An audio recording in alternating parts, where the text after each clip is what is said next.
Les entreprises s'engagent avec notre partenaire Un Jeune, une solution. Chaque semaine, une entreprise, une organisation qui s'engage résolument vers l'emploi.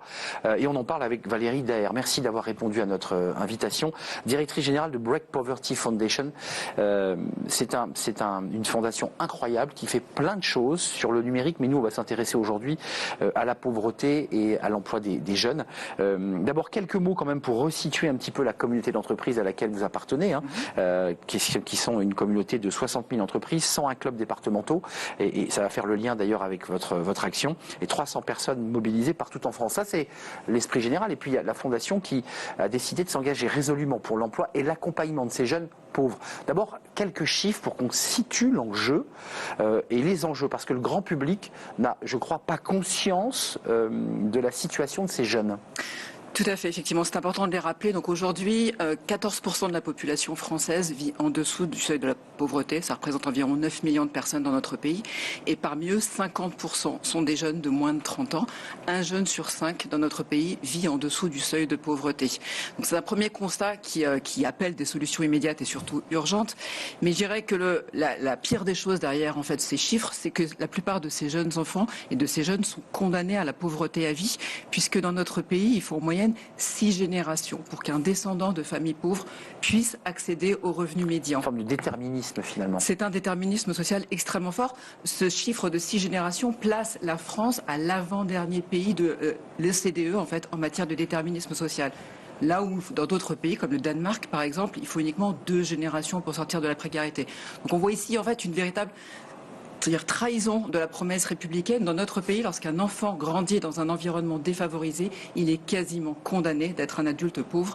Et ses enfants aussi, ses arrière-petits-enfants aussi, et ses arrière-arrière-petits-enfants aussi. Malgré un modèle social très redistributif, puisqu'on le vante comme le modèle qui redistribue le plus. Tournons-nous vers l'action concrète, parce que ce qui est intéressant, c'est que vous alliez voir évidemment le site de la Fondation, peut-être même donner, parce que c'est intéressant. Vous vivez sur la donation, il faut quand même le préciser. Votre idée, la philosophie, c'est de mêler l'État, l'entreprise, la Fondation, qui va d'ailleurs dans l'esprit du maillage du GIP sur les entreprises s'engagent. C'est accompagner ce maillage, récolter de l'argent, et pour être concret, le donner à des associations. Est-ce que c'est bien ça le cheminement? Exactement ça. En fait, notre conviction, c'est qu'aujourd'hui, lorsqu'un enfant défavorisé échoue à l'école, ce qui arrive souvent, sa seule chance de sortir de la précarité, c'est le travail. Et pour cela, en fait, il faut rapprocher ces jeunes qui sont souvent très très éloignés du monde de l'entreprise, Et pourtant, ces jeunes, en fait, souvent sont représentés par des associations qui sont assez éloignées du monde de l'entreprise ou par des travailleurs sociaux qui ont souvent choisi ce métier parce qu'ils ne voulaient pas travailler en entreprise. Et donc, il y a un enjeu hyper fort à rapprocher ces deux mondes. Vous soulevez un point essentiel quand même, là, par les travailleurs sociaux qui ne connaissent pas l'entreprise ou qui d'ailleurs ont choisi ce métier parce qu'ils ne voulaient pas être en entreprise. Ce qui, de vous à moi, pose un petit sujet quand même. Alors, ça pose un sujet, mais effectivement, aujourd'hui, on a un problème de représentativité en fait de ces jeunes qui finalement n'ont aucun lien avec le monde de l'entreprise. Ce qui est intéressant, c'est que souvent, on voit les quartiers les plus défavorisés qui jouxtent les zones d'activité. Lorsque vous posez la question aux jeunes de qu'est-ce que vous voulez faire en fait plus tard, ils ne se projettent même pas dans un quartier qui est à 100 mètres de chez eux et qui réunit toutes les entreprises. Donc, on voit à quel point les jeunes sont très éloignés de ce monde-là.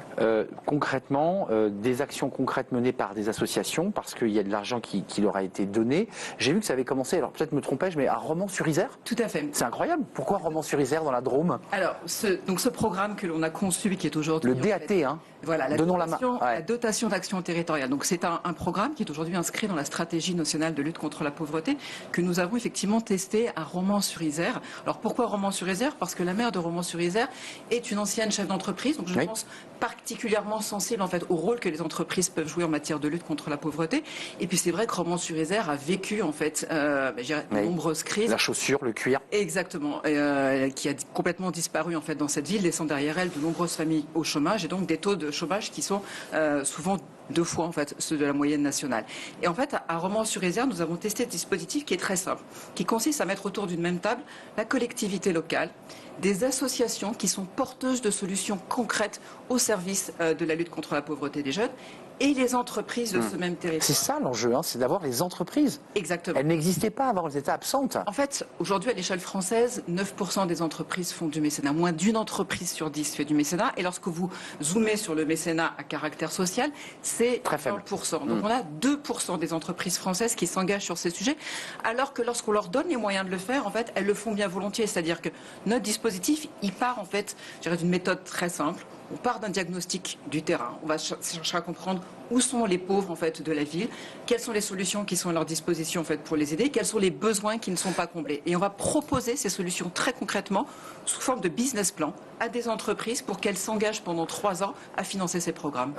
Pour être concret, ces entreprises les embauchent, les intègrent, leur proposent des programmes, ou c'est l'association en tripartie qui les accompagne? Alors c'est souvent l'association qui les accompagne, mais pas que. C'est-à-dire effectivement, le principe du partenariat au départ, c'est de demander à l'entreprise du territoire d'aller financer tel ou tel programme dans son territoire, dans sa ville, auprès de ses jeunes, dans son quartier.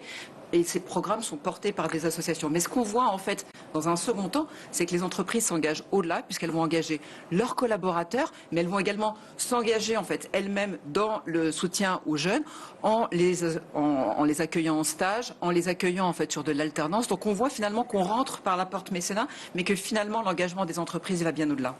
Juste un mot, parce qu'il nous reste très peu de temps, mais j'ai vraiment envie qu'on refasse un débat autour de ces questions d'engagement des entreprises et du rôle des fondations. C'est un sujet immense. Les résultats, pour l'instant, vous avez déjà un tableau de bord, quelques chiffres? Oui, alors pour chaque dotation d'action territoriale, c'est en moyenne